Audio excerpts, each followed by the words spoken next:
Hi guys, and welcome to another video.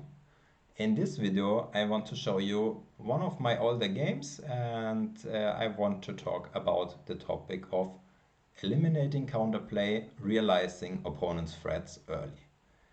Why is it important to realize threats early? The reason for this is that the earlier we realize a threat, the more possibilities we have to prevent it, and that's a good thing. So in this position, it's white to move, and your task is to realize what black's threat is, and you should come up with at least one idea how we could prevent it. There are two or maybe three possible solutions to this, and yes, take your time, and we will discuss this now.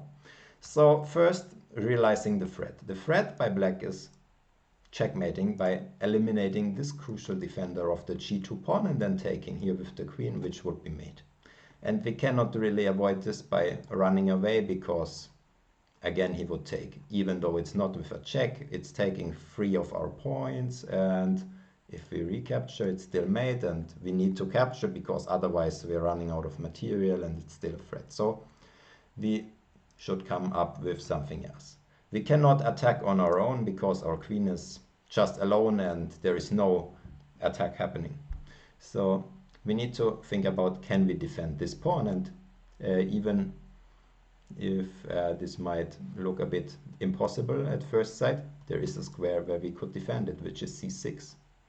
So queen c6, it defends this pawn, and after this black's attack is not running further for the moment, and there's another option which is giving a check first and then going to c6. But if we take some time, there is another option which is taking on c4, which is protecting the bishop. So if the rook takes now, the queen recaptures, and the queen is guarding this pawn.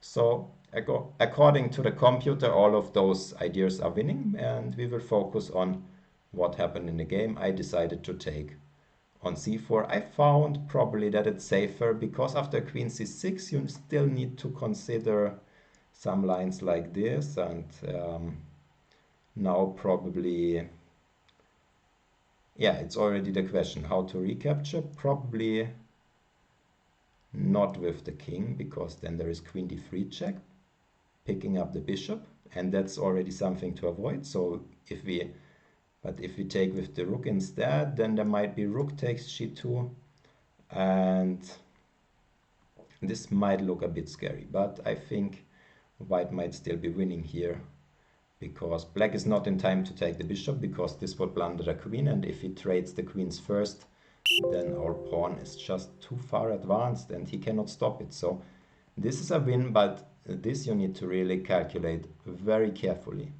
So I think it's much easier from a practical point of view to just defend this bishop on f1, and there are no such variations as they were in the other line. So my opponent again tried to trick me, and he played the queen backwards. I tried to centralize, force the black queen away even further, and push my pawn even further. And now there is another very tricky moment, and I want you to think on your own in this situation, realizing the opponent's threats and also seeing his counterplay already in advance, and come up with ideas. How could we defend? So the obvious threat is that he takes this bishop and then maybe starts some attack again. But yeah, we have some time. It's white to move, and we need to consider how serious is this threat, or should we just ignore it? What are his ideas? And the first thing which might come to mind is just block this for now, and maybe even force the trade of queens, because this rook is attacked, and also if he's doing something slow, I just go b7. But actually this is a big blunder, and maybe you can spot the idea. How can black stay in the game and minimize white's advantage so that it's not even winning anymore? And this is where you need to be creative and think about the opponent's ideas, and the opponent's idea is to play the incredible rook d1. And this is really powerful because white is not able to take here because it would blunder the queen. But on the same occasion, it's also not possible to take the queen because it would just be checkmate. So this rook d1 seems very hard to handle. And basically, maybe white should consider giving up the queen, but I don't believe this actually. What else can white do? So here it's maybe not even easy to keep the balance. Maybe bishop to f2 is a move. But after this, yeah, this might be the case, but this could also look very scary. And white might just be lost. The b7 pawn is not going anywhere, I think. And yes, this looks bad. So after this would be very shocking for white, and white would really struggle to make a draw maybe. So the important thing is to realize this counter trick early enough and come up with some ideas how we could prevent it. So yes, let me just turn in the engine not to waste some time here. What is the right move? Okay, there are several moves, so giving up the queen is actually one of the ways, but it's far from obvious, I would say. So here, and white might have enough counterplay with this dangerous pawn, but this is not something you want to risk when you already have a clear winning position. And so in the game, I saw this threat that he might go rook d1 after queen c3 and decided to play b7.